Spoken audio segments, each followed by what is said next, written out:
tucking the tips of the needles right into that edge there.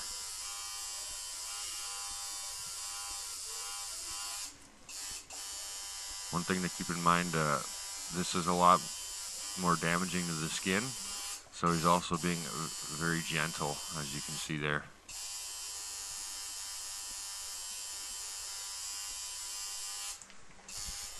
Jim is constantly using A&D ointment and stretching the skin for this tattoo. You can't tattoo skin that's not taut. So he uses both his right hand, his tattooing hand. He uses the palm of his hand to stretch while he's tattooing, and also his left hand, of course.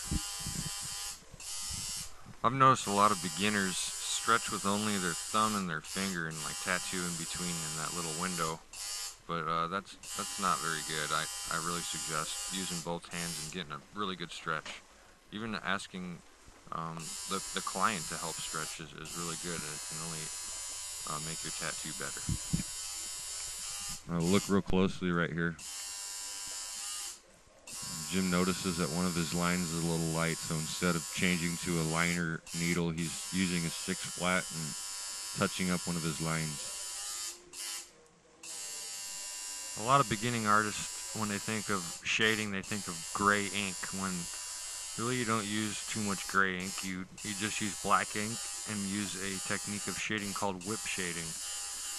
That's where you set your needles in at the dark point and then whip those needles out, creating the effect from dark to light. Another good tip to learn is Jim's use of the paper towel. Not only is he wiping away the excess ink so he can see what he's doing, but he's also using that paper towel to grip and pull the skin so it's nice and taut for him. And sometimes the skin can get kind of greasy with the A&D ointment, but he can still pull that skin back using the paper towel.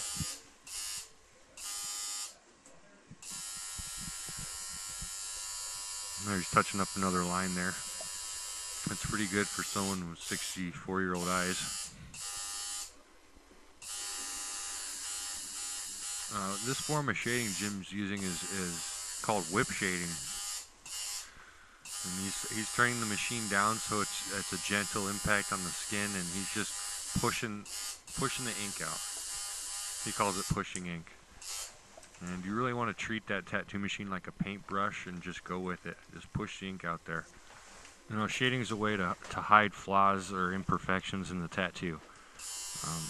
And that's the beauty of shading, really.